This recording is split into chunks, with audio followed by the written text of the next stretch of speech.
Welcome back. Viewers, we were talking to the General on his experience as a governor about Sindh particularly. So talking about the integration, yes, you very rightly said, overall what counts is the social justice, that everybody living in a community must get his due right. And that, of course, our society has been missing for so many years. Now, another question is that as a governor at that time, after 97, you were dealing with three main parties here, MQM, People's Party and ANP. Noon League has always been marginally present here. How did you deal with their militant wings? Because all these three parties... Before I answer this question, I want to say one thing about the type of ethnic composition of Karachi. You know, our large influx of refugees came and settled in Karachi and lesser people in interior Sindh. But over the years, the ethnic composition, which was at one time maybe 80% Urdu speaking in Karachi, has drastically changed. First of all, for making all these high-rise buildings and all this manual work, you know, many Pashtuns came here, and they helped the economy of Karachi. And then lately, there is a great influx from Saraiki belt because they have no jobs there and they're poor, and everybody finds job and food in Karachi. So today, that composition of Urdu speaking actually has come down. In fact, sir, there is a book by Dr. Kassab Bengali which says by 2045, Karachi will be the largest Pashtun city of the world. It is today, even today it is the largest Pashtun city. It is, I think, more Pashtun live here than in Peshawar. Even today. But there is Saraiki and there is Baloch influx. And I think from 74% people who used to say their mother tongue is Urdu, 74%, the figure has come down because of this influx. So there is now a mixture of population here. Change of ethnic composition. Yes. Now coming to this era that you said about my governorship here, that time Noon League was a party which could be counted. They had ministers. ANP was nowhere, not much in sight in those days. People Party always has been a strong party in Sindh, but less strong in Karachi. Karachi used to be a city of Jamaat-e-Islami. Jamaat-e-Islami and MQM. Jamaat-e-Islami. And later on, Bhutto Saab tried very hard and he created certain seats here in Liari, in Maliri, elsewhere. And then People Party in some way started sharing and pushing back Jamaat-e-Islami. But after the emergence of MQM, the dominant party of Karachi at least was MQM, and it came out to be the second largest political party of Sindh. And today, Noon League has a few seats. ANP has made some inroads, and they had ministries also in the previous government. So this, of course, is a sort of challenge which MQM feels. And now latest, in addition to this, is Tehreek-e-Insaf, which has bagged lots of votes here. So this pattern now in Karachi is changing today.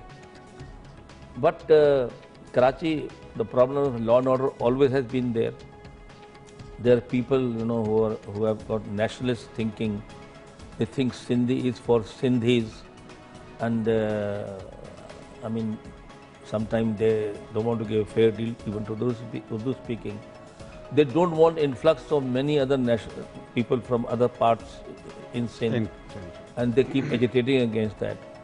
When Ziaul Haq wanted to bring Biharis, who said they are Pakistanis after 71, it was very strongly resisted by the Sindhi nationalists. They are against Kalabagh Dam, they are against many things. But they have no political following, they never fare well in elections. They win very few seats, 3, 4, 5 states only.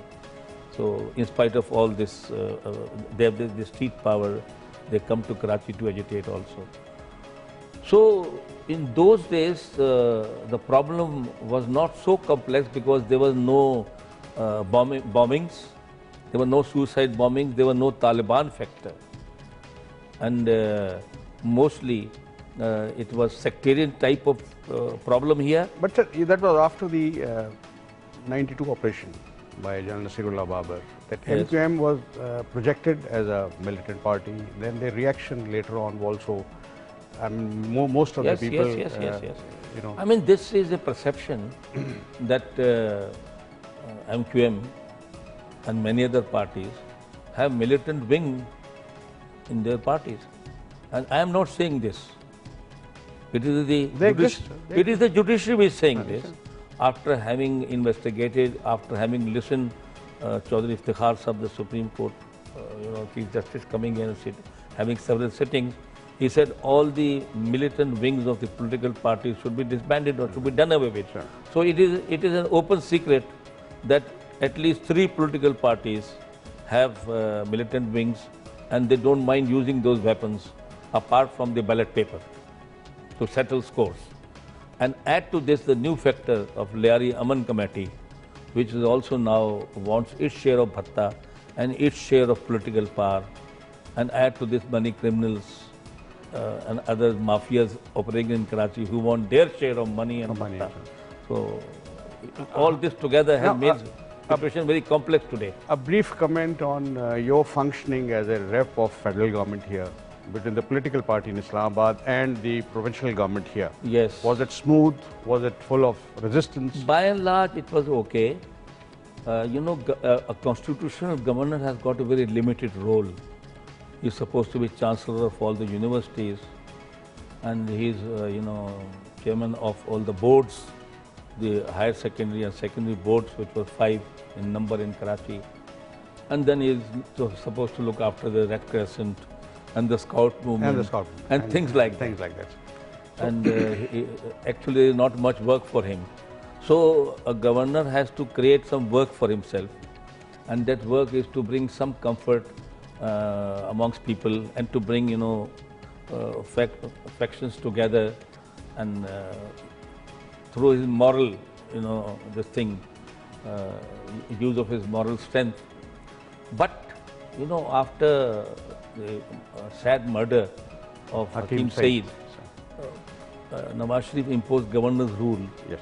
So assembly was dissolved, and for 8.5 months, all the powers were given to me. Before that, Liaquat Jota'i was the chief minister. We had problems of our budget. We were told that you can plan on a 50 billion rupees budget, but actually 35 billion would come from the federation because they could not collect enough taxes. Now, mashallah, Sindh has got a huge budget today.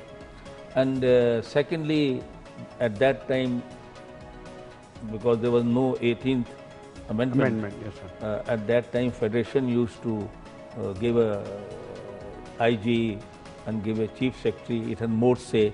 Now, after these reforms, they have less say on these matters.